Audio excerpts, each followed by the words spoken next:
পবিত্র রমজান মাসের শেষ জুমা উপলক্ষে পালিত আন্তর্জাতিক কর্মসূচি আল কুদস দিবসে ইরান জুড়ে লাখো মানুষের বিশাল মিছিল ও সমাবেশ অনুষ্ঠিত হয়েছে। ফিলিস্তিনিদের প্রতি সংহতি জানাতে রাজধানীসহ দেশের বিভিন্ন শহরে এই কর্মসূচিতে সাধারণ মানুষ, শিক্ষার্থী ও বিভিন্ন সংগঠনের নেতাকর্মীরা অংশ নেন। ইরানের রাষ্ট্রীয় সংবাদ মাধ্যমে প্রকাশিত ভিডিওতে দেখা যায় রাজধানী তেহরান ছাড়াও খোররামাবাদ, ইস্পাহান, গোলস্তান, ইয়াজদ, মাশহাদ এবং দক্ষিণ পূর্বাঞ্চলে জেহেদান শহরে বিপুল সংখ্যক মানুষ পতাকা ও ব্যানার হাতে মিছিলে অংশ নেন। পদ্মা সেতু, মেট্রো রেল এবং এলিভেটেড এক্সপ্রেসওয়ে নির্মাণের গর্বিত অংশীদার বসুন্ধরা সিমেন্ট।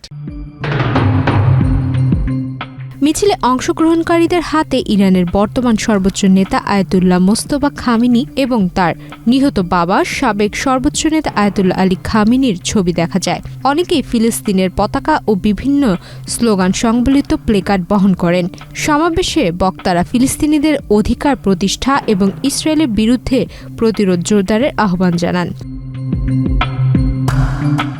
আয়োজকেরা জানান, ফিলিস্তিনের প্রতি সমর্থন ও জেরুজালেমের ইস্যুতে মুসলিম বিশ্বের ঐক্য প্রদর্শনের উদ্দেশ্যেই প্রতি বছর রমজানের শেষ শুক্রবার আল কুদস দিবস পালন করা হয়। ইরানে এই দিনটি অত্যন্ত গুরুত্বের সঙ্গে পালন করা হয় এবং রাজধানীসহ দেশের প্রায় সব বড় শহরে বড় পরিসরে কর্মসূচি অনুষ্ঠিত হয়। এদিকে এমন এক সময় এই বিশাল গণমিছিল অনুষ্ঠিত হলো যখন ইসরায়েলের সঙ্গে ইরানের উত্তেজনা চরমে পৌঁছেছে। সম্প্রতি সময়ে ইসরায়েলের সামরিক বাহিনী তেহরানে বড় ধরনের হামলার ঘোষণা দিয়েছে বলে বিভিন্ন আন্তর্জাতিক গণমাধ্যমের খবর প্রকাশিত হয়েছে। এর আগে ইরানের রাষ্ট্রীয় সংবাদ মাধ্যম রাজধানী তেহরান ও ইস্পাহান সহ দেশের বিভিন্ন এলাকায় শক্তিশালী বিস্ফোরণেরও খবর জানিয়েছে।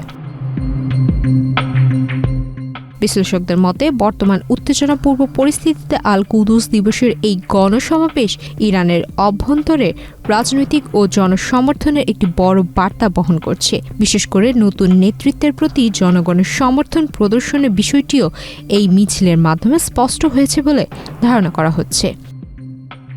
সুমাইয়া মিতু, বাংলাদেশ প্রতিদিন।